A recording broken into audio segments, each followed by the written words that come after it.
In the lush, salt-sprayed hills of St. Elizabeth, Miss Enid sat on her mahogany veranda like a queen on a crumbling throne.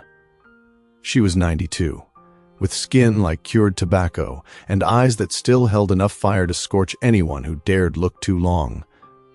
Below her, the 4 acres of prime fruitland rolled down toward the turquoise Caribbean Sea. To the world, it was a paradise of mango trees and pimento. To her 4 children, Cynthia, Junior, Pearline, and Devon, it was a retirement fund they were tired of waiting for, the Sunday visit. Every Sunday, the 4 of them arrived in their shiny SUVs, kicking up dust on the Marl Road. They didn't come for the soup. They came to count the breaths she took.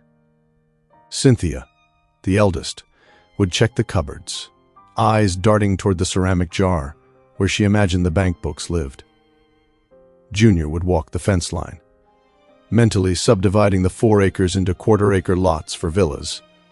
Pearline stayed on her phone with an insurance agent, whispering about policy maturity and natural causes. Devon, the youngest, just sat on the steps, staring at his mother's gold bangles as if he could melt them down with his mind. The family war.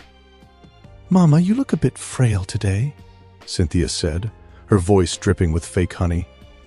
"Maybe it's time we move you to the city? Sell this old place? The stairs are bad for your knees." Miss Enid spat a stream of ginger tea back into her cup. "My knee's fine. Is your heart that have the hole in it, Cynthia?" The bickering started within minutes. It was the same family war that had raged for a decade. Junior and Devon nearly came to blows over who would get the bottom piece of the land with the sea view. Pearline and Cynthia argued over who had paid for the last tank of water, each trying to prove they were the dutiful child to ensure a larger slice of the inheritance. They didn't see their mother watching them. They didn't care about the years she spent breaking her back in the sun to buy that land. They saw a woman. She saw vultures in Sunday best. Miss Enid knew they didn't care about her. They didn't care about the history in the soil or the blood in the lineage. They only cared about the pension check, the insurance payout, and the title deed.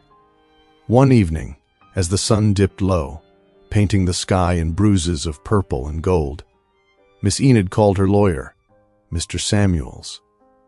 "Samuels," she croaked into the phone, "the vultures are circling.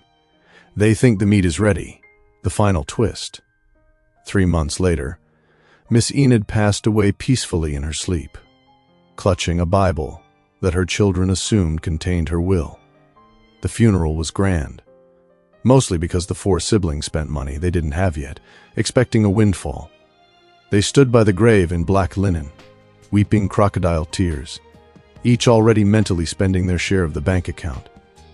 When they gathered in Mr. Samuel's office the following Monday, the air was thick with greed. "The house," Junior demanded. "Who gets the house?" Mr. Samuels cleared his throat and opened the folder. "Your mother was very specific. She knew there was bad mind and envy in this house. She said a family war over land is a curse she wouldn't leave behind." He pulled out a document. 6 months ago, Miss Enid sold all 4 acres to a local nature land trust, the money from the sale, along with her savings, insurance, and pension residuals, has been donated in full to the St. Elizabeth Parish Orphanage. The silence in the room was deafening. "The house?"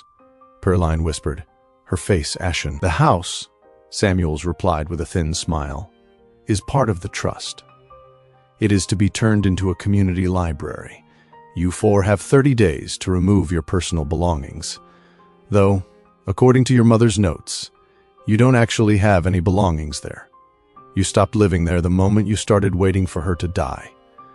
Miss Enid was gone, but as the 4 siblings walked out into the hot Caribbean sun, penniless and still hating each other, her laughter seemed to whistle through the palm fronds, sharper than the salt air.